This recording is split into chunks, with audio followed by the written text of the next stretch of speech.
GST के articles, deadlines, exam के सवाल, कभी-कभी सिर घूम जाता है ना? फिक्र नहीं, चलिए आज इसे एकदम आसान बनाते हैं और वो सारी ट्रिक्स समझते हैं जिनसे परीक्षा में कोई भी सवाल चुटकियों में हल हो जाएगा। तो सबसे पहले ये समझना जरूरी है कि आखिर भारत को इतने बड़े टैक्स रिफॉर्म यानी जीएसटी की जरूरत पड़ी ही क्यों? प्रॉब्लम क्या थी?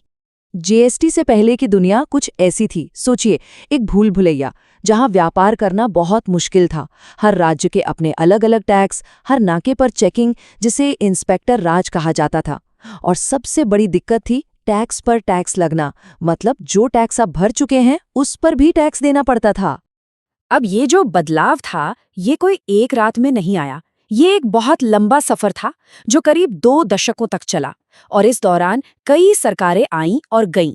देखिए, इसकी कहानी शुरू हुई 2000 के दशक में, जब पहली बार इसका आइडिया आया। फिर 2004 में विजय केलकर टास्क फोर्स ने इसे लागू करने की सिफारिश की। 2006 में बजट में इसकी घोषणा हुई और आखिरकार एक लंबे इंतजार के बाद 1 जुलाई 2017 को ये हकीकत बना। और अब आती है एक जबरदस्त एग्जाम ट्रिक। पहली ड्राफ्टिंग कमेटी के हेड का नाम कैसे याद रखें? बस इतना याद रखिए कि भारत की टैक्स से जुड़ी समस्याएं असीम थीं, मतलब जिनकी कोई सीमा ना हो। और इसीलिए ड्राफ्ट किसने तैयार किया? असीम दास गुप्ता ने। एक और बहुत जरूरी सवाल, जीएसटी लागू करने वाला पहला देश तो फ्रांस था, लेकिन भारत ने जो मॉडल अपनाया वो कनाडा से लिया गया है। ऐसा क्यों? क्योंकि ये हमारे फेडरल स्ट्रक्चर यानी केंद्र और राज्यों के संबंधों के लिए ज्यादा सही था, जहां दोनों को टैक्स इकट्ठा करने का अधिकार मिलता है। चलिए अब आते हैं उस हिस्से पर जहां सबसे ज्यादा कंफ्यूजन होता है। ये बिल नंबर 122 और एक्ट नंबर 101 का चक्कर क्या है? आइए इसे हमेशा के लिए सुलझा लेते हैं। हाँ, सवाल तो यही है। कानून एक, लेकिन उसके नंबर 2-2। 122वां बिल और 101वां एक्ट, आखिर ऐसा क्यों? इसका जवाब एक बहुत ही सिंपल सी ट्रिक में छुपा है। देखिए, अंग्रेजी में बिल शब्द में 4 अक्षर हैं और एक्ट में सिर्फ 3। तो बस बड़ा शब्द बड़ा नंबर यानी 122, छोटा शब्द छोटा नंबर यानी 101। आसान है ना? याद रखिए, संसद में बिल तो बहुत सारे आते हैं, पर उनमें से कुछ ही पास होकर एक्ट बन पाते हैं। और ये हैं वो 3 ऐतिहासिक तारीखें जब ये बिल कानून बना। 3 अगस्त को राज्यसभा से पास हुआ, 8 अगस्त को लोकसभा से और आखिर में 8 सितंबर 2016 को जब राष्ट्रपति ने इस पर मोहर लगा दी तो ये 101वां संविधान संशोधन एक्ट बन गया। तो अगर एग्जाम में पूछा जाए तो ये 3 अनुच्छेद 246A, 269A और 279A पूरे जीएसटी सिस्टम की संवैधानिक रीढ़ हैं। इन्हें तो जरूर याद रखना है। कानून की बातें तो हो गईं, पर असल में ये टैक्स काम कैसे करता है? इसका सबसे बड़ा सिद्धांत है ये एक डेस्टिनेशन बेस्ड टैक्स है।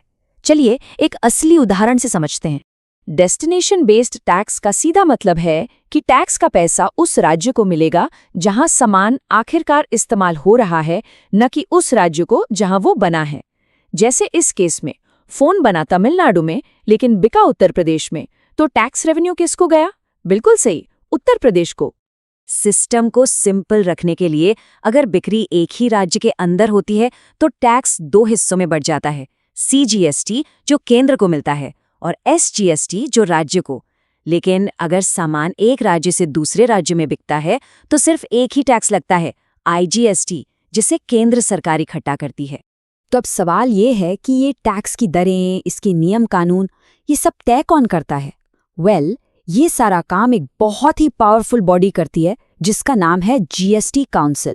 और इस काउंसिल का स्ट्रक्चर देखिए कितना बैलेंस्ड है। इसमें कुल 33 सदस्य हैं, 2 केंद्र सरकार से, सभी 28 राज्यों से एक प्रतिनिधि और 3 उन केंद्र शासित प्रदेशों से जहां विधानसभा है।